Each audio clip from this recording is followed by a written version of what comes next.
We're going to wrap this up covering two subjects quick. Now, in the last part, we covered about the abuse and like the immediate and short-term ways to start recovering, healing from it, and from moving the victim to the survivor stage. What I want to do is touch on the long term, because no matter what type of abuse you've been through, or even no matter what you've been through in life, whether it was death of a loved one or something, you may think that you're okay, I'm over it, and then it could be like a holiday like Christmas or something, and all of a sudden you have a flashback to the point where you're in tears. Does time, the old saying, time heals all wounds. Does it at least, the more time that passes, does it at least make it, and I hate to use this term, like fade a little bit? Time makes it easier. The main thing that I found I needed to do to be able to move forward and progress is to forgive myself for allowing the stuff that happened to me. Okay. Because I would beat myself up thinking I should have seen this, I should have recognized, I should have known, I should have left earlier, I should have done this, I should have done that. But the truth is, if somebody's dishonest with you and you don't know what they're like, there's no way you could have made a better decision. So I did the best I could given the circumstances, and I forgave myself for that, and that's when I started to progress into becoming a survivor. Okay. Before that, it was victim status all the time. Well, you just said something that we kind of just, and I'm not going to get into this because I'm not on that side of the camera. When I'm on that side of the camera, yes, I will if somebody asks me, but you just mentioned a term that we just talked about about 10 minutes ago. For some people, forgiving themselves is like, it's a concept that they never even thought of, let alone try to do or figure out how to do. It's hard to do, especially for somebody like myself, because I'm very hard on myself.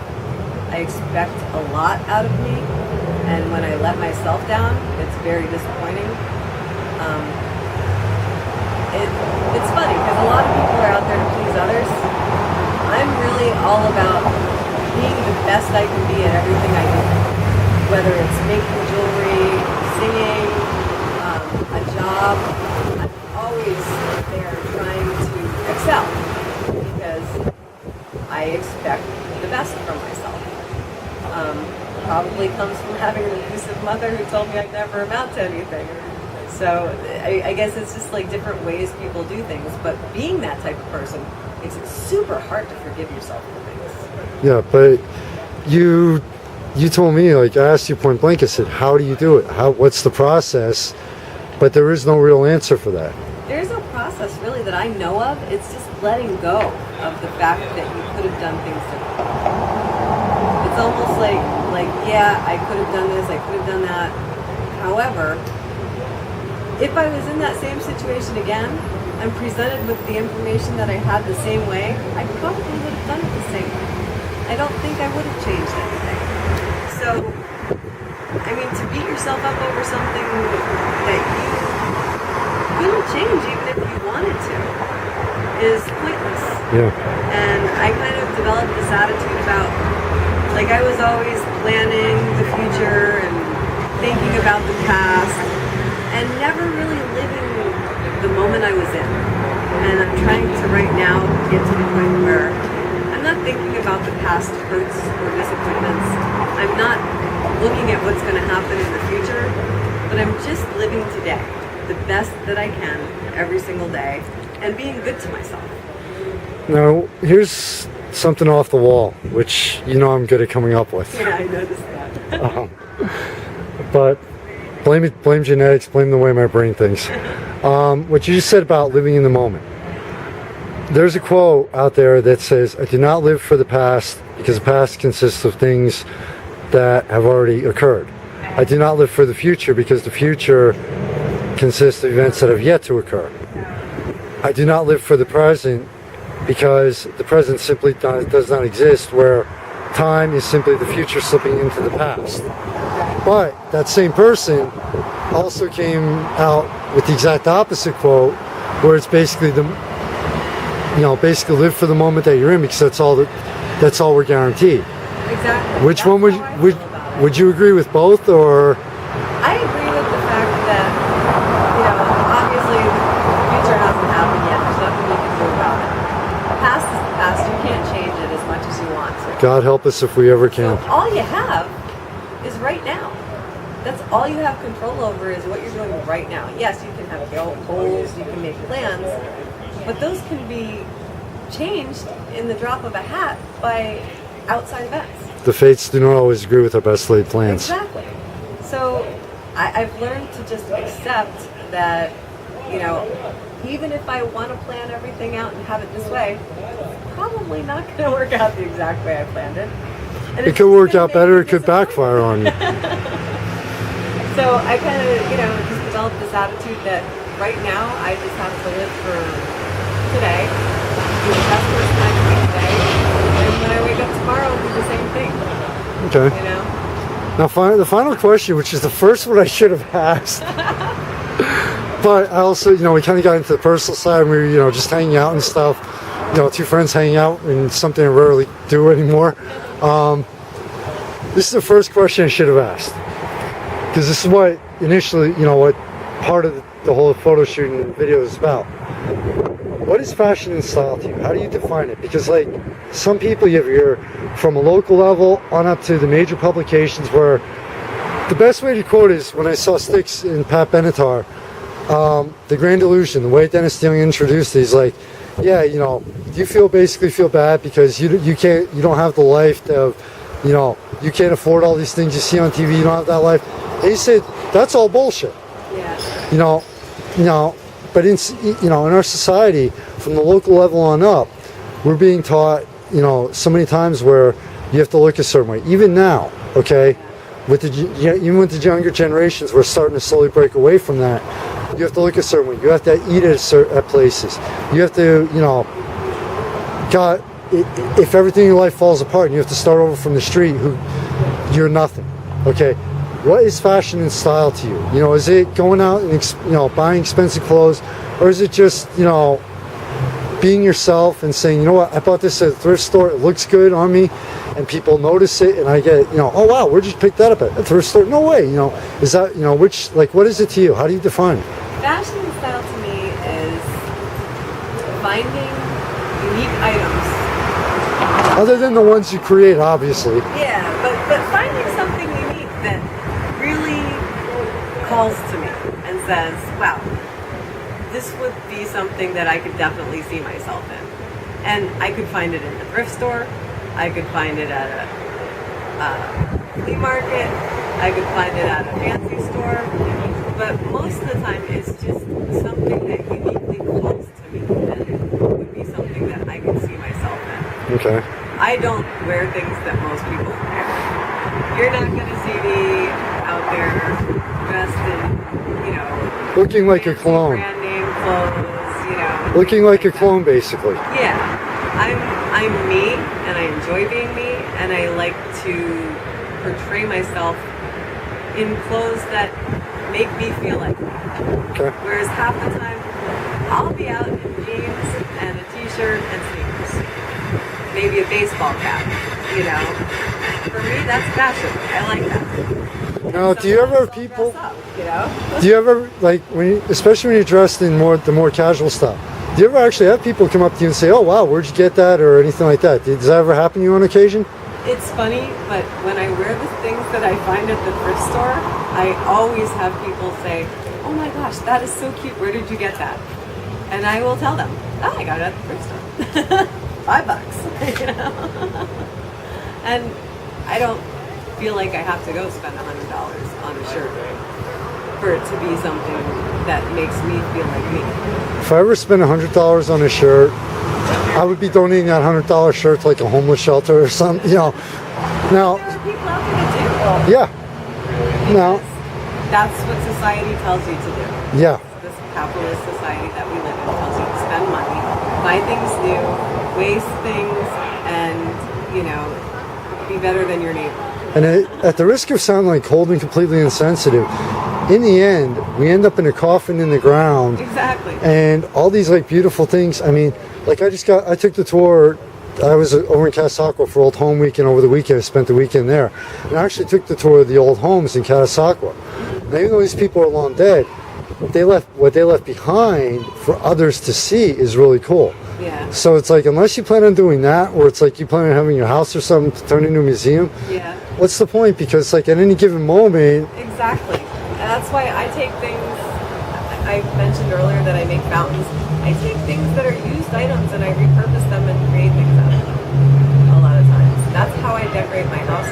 All of the furniture that I had in my house when I bought a house with my ex-husband was all from thrift stores or used furniture stores, Craigslist. I don't spend money needlessly on brand new things when I can get something that's just as nice or possibly even more well made. Like if you buy older stuff, the stuff that they made 40 years ago is so much sturdier. with one exception. Now. With one exception. Cars. No, the short-lived phase in the 80s called acid wash jeans. Yeah, those kind of faded out pretty quick. Yeah, I remember my dad paying in the 80s when I was a Wait, kid. these are almost kind of like that. Well, I remember my dad begging my dad to buy me one pair. He paid like $30 for the acid wash. Yeah. 2 times in the washer, they were like disintegrated. So, Yeah. but yeah, you're right. You know, it's like, well, when I was on that old home tour, these houses have been around for 200-300 years, and it's like they've survived the elements, blizzards, the heat, everything.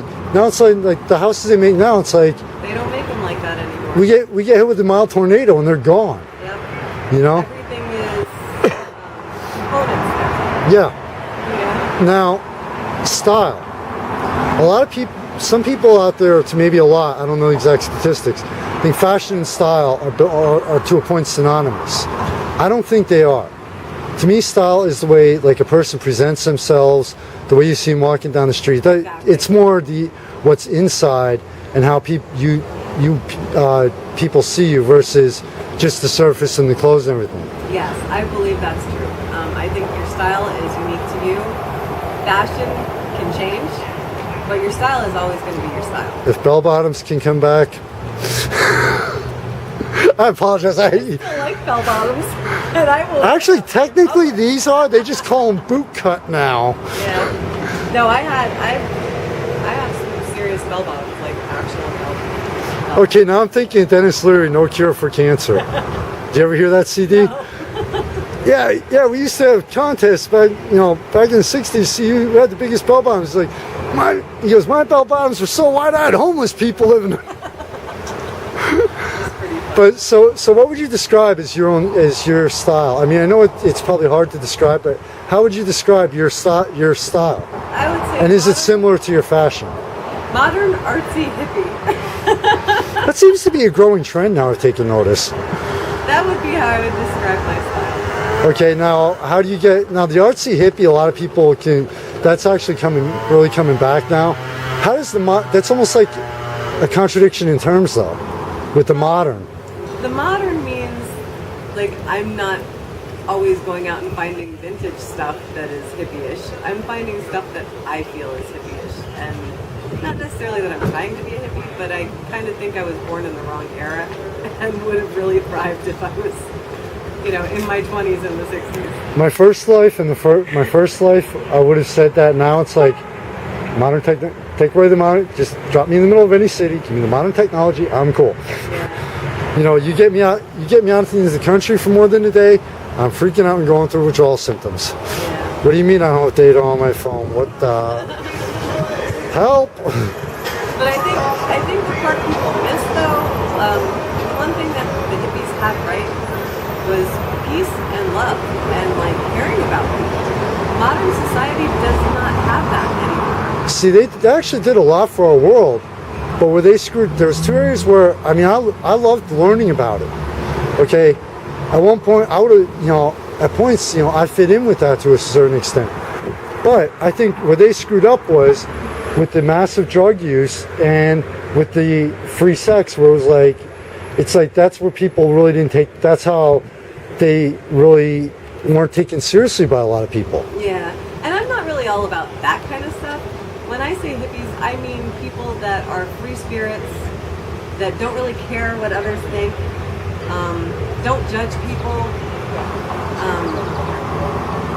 are happy being in their own skin and being them And not caring about people. and not trying to be a clone of what Exactly. other society tells us we should And when be. society says, we're going to build a nuclear reactor here, and we gather together as a group of people and say, hey, this is a bad idea. Let's just go and have a big party and play some music and protest this.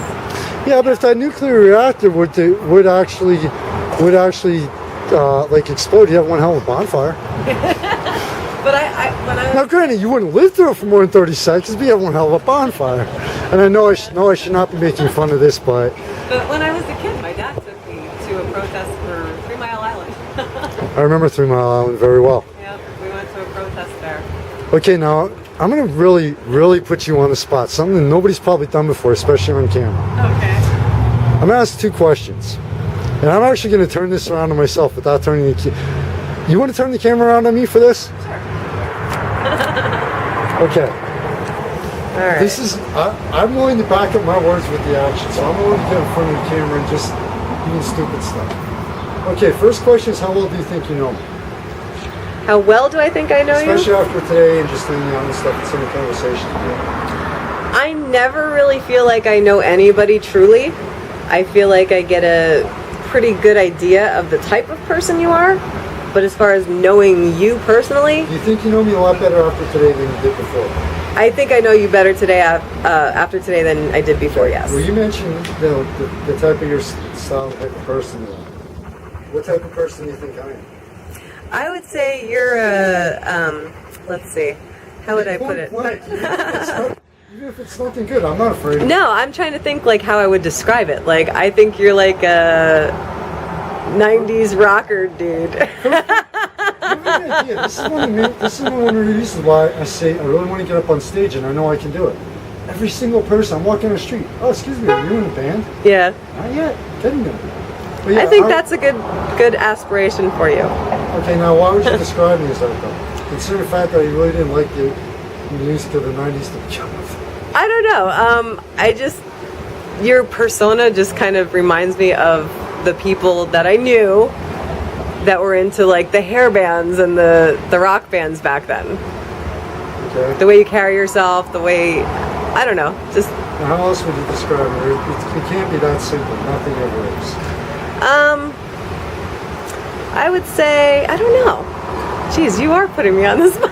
You weren't kidding. But if you think about it, I'm also putting myself on the spot too by doing this. Yeah, that's true. I don't know. I think you have your own style, kind of like me, which is a good thing. I don't think you follow trends, which is a good thing. I try to create them. Exactly. That's a good way to be. It's more fun doing it that way. You also have fun pissing people off, and you can get away with it. Have you been a leader most of your life? No, it's. Or more of a follower? I don't follow. You just do. But do you find that when you just do what you want to do, people do follow you?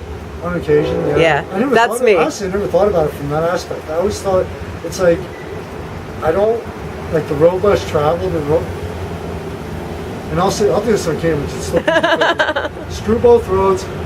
I will walk my own path. Forge your own trail. That's a good way to be. Even if it screws me and burns me in the end, like living on the street, putting everything in the magazine. Yep.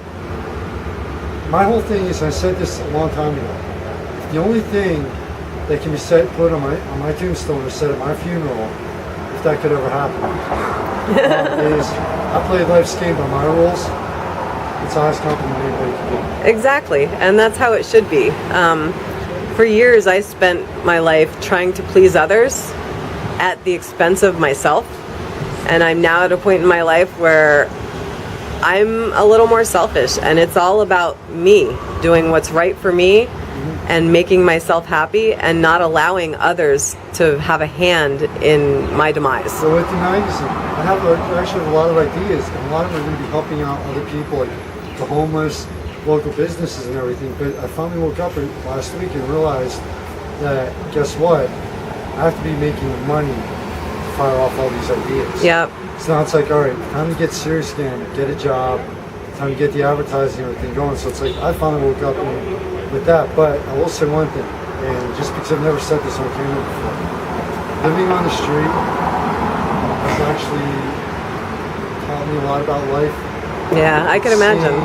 I've seen the New Bethany, where they help out the homeless. Mm-hmm. I've seen the best and the worst in people there. Yep. And it's made me see things from, okay, yeah, it's great to put in, like Allentown, it's great to put in all these high-end places that where people have a lot of money can afford it. Mm-hmm. What about the people that don't?